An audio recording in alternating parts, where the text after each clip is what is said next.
ആദ്യം 4 ഉരുളക്കിഴങ്ങും എരിവിന് ആവശ്യമായ പച്ചമുളകും കൂടി അരച്ചു കൊണ്ടുവരാം.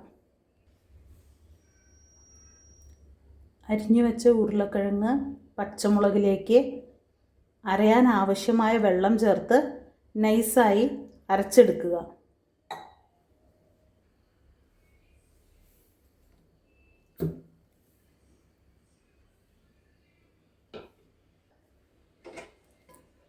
നമ്മൾ അരച്ച് റെഡിയാക്കി വെച്ചിരിക്കുന്ന പുഴുങ്ങലരി മാവ് ഫ്രിഡ്ജിൽ നിന്നും എടുത്തതാണിത്. ഇതിൽ നിന്നും ഏകദേശം ഞാൻ ഈ പാത്രത്തിന് ഒരു പാത്രം മാവ് എടുക്കുന്നുണ്ട്. 1/2 കിലോയോളം വെറുമരി മാവ് എടുക്കുക.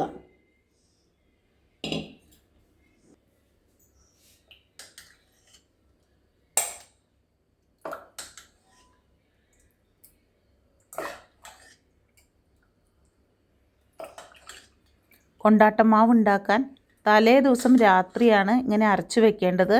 പുളിച്ച മാവാണ് അടുത്ത ദിവസം കൊണ്ടാട്ടമാവാക്കി മാറ്റുന്നത്.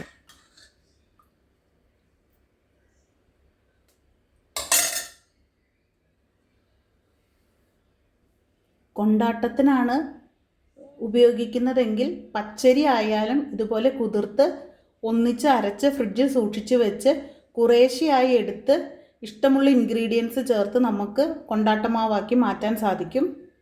പുഴുങ്ങലരി ആണെങ്കിൽ ചൊവ്വരിയുടെ അളവ് അല്ലെങ്കിൽ കപ്പ, ഉരുളക്കിഴങ്ങ് പോലെയുള്ള സ്റ്റാർച്ച് ഉള്ളതിൻ്റെ അളവ് കുറച്ച് മിതപ്പെടുത്തുക. ഇനി നമ്മൾ അരച്ചു വെച്ച ഈ മാവിലേക്ക് അരച്ചു വെച്ച ഉരുളക്കിഴങ്ങ് മിക്സും കൂടി ചേർത്ത് ഇളക്കി യോജിപ്പിക്കാം.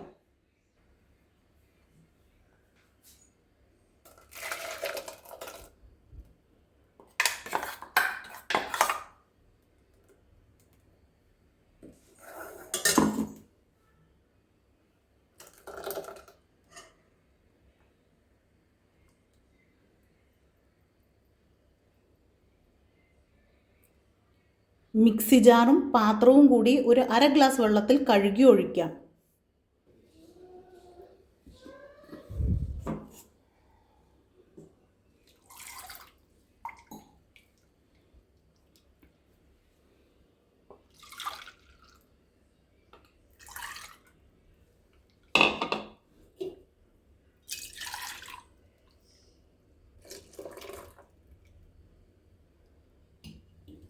എരിവിന് ആവശ്യമായ പച്ചമുളക് മാത്രം ഇപ്പോൾ ചേർക്കുക. ഉപ്പ്, കായം ഇതെല്ലാം മാവ് തയ്യാറാക്കുമ്പോൾ അടുത്ത ദിവസം രാവിലെയാണ് ചേർക്കുന്നത്. ഇനി ഈ മാവ് നന്നായി ഇളക്കി യോജിപ്പിച്ച് അടുത്ത ദിവസം പുളിക്കാനായി മൂടി എടുത്തു വയ്ക്കാം. ഇതിപ്പോൾ നമ്മൾ അരി കുതിർത്ത് അരയ്ക്കുകയാണെങ്കിൽ 250 ഗ്രാം അരി അരച്ചതിലേക്ക് 4 ഉരുളക്കിഴങ്ങ് ചേർക്കുക. ആ പാകത്തിന് എടുത്താൽ മതി. 250 ഗ്രാം പച്ചരിയോ ഇഡ്ഡലിപ്പൊന്നിയോ ഏതാണെങ്കിലും കുഴപ്പമില്ല. 250 ഗ്രാം അരി അരച്ച മാവ് അങ്ങനെയും മെഷർ ചെയ്തെടുക്കാം. ഇല്ലെങ്കിൽ ഒരു 1/2 കിലോ വരാൻ പാകത്തിന് ഒരു ചെറിയ പാത്രത്തിൽ ഒരു പാത്രം അരച്ച മാവ് എടുക്കുകയും ചെയ്യാം.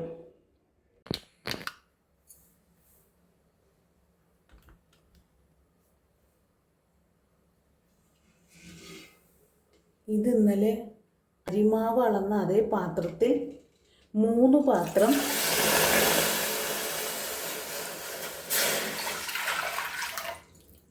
അരിമാവ് അളന്ന അതേ പാത്രത്തിൽ 3 പാത്രം വെള്ളം തിളയ്ക്കാനായിട്ട് വെക്കുക.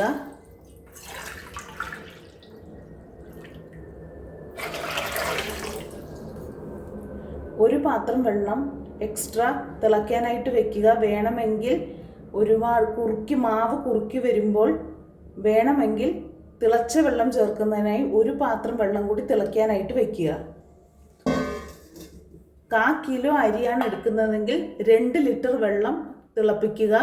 ഒരു 1/2 ലിറ്റർ മാറ്റി വയ്ക്കുക. ആവശ്യമെങ്കിൽ മാവ് കുറുക്കി വരുമ്പോൾ ചേർക്കുക.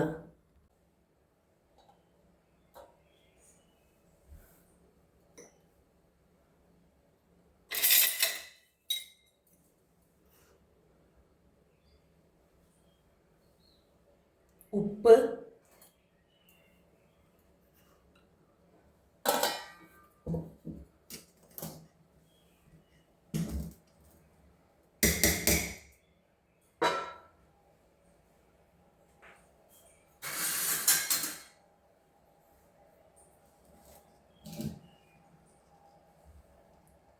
മാവ് ചേർത്ത് ഇളക്കിയെടുക്കാം.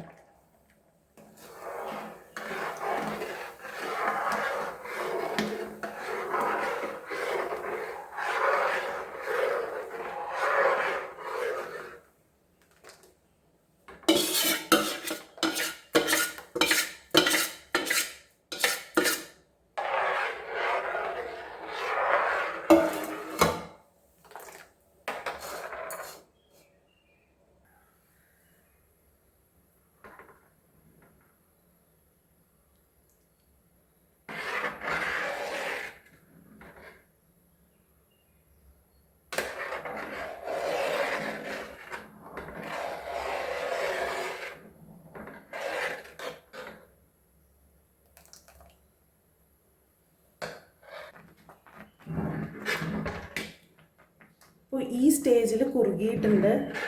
ഇത് ചൂട് ഒരു മീഡിയം ലെവൽ ആറിക്കഴിയുമ്പോൾ കുറച്ചുകൂടി കട്ടിയാകും. അതുകൊണ്ട് കുറച്ചുകൂടി ചൂടുവെള്ളം ചേർത്ത് കൊടുക്കാം.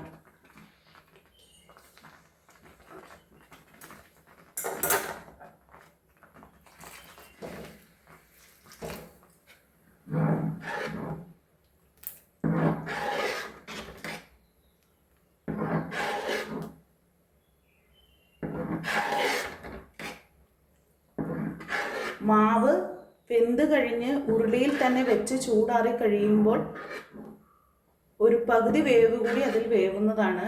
അപ്പോൾ വെള്ളം കുറച്ചുകൂടി വലിയും. അപ്പോൾ നമ്മൾ എടുത്തു വച്ചിരിക്കുന്ന വെള്ളത്തിൻ്റെ പകുതിയാണ് ഞാൻ ചേർത്ത് കൊടുത്തിരിക്കുന്നത്.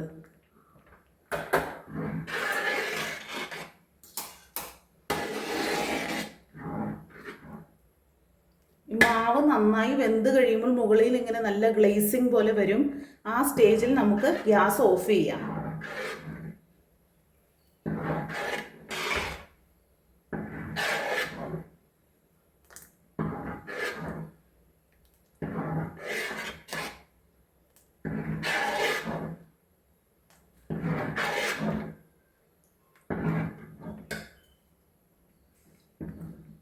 ഇങ്ങനെ ഒരു ഫ്ലോയി കൺസിസ്റ്റൻസിയിലായിരിക്കണം നമ്മൾ ഗ്യാസ് ഓഫ് ചെയ്യേണ്ടത്. ഇനി ഇതിലേക്ക് കുറച്ച് എള്ള്, കുറച്ച് ജീരകത്തിൻ്റെ പൊടി,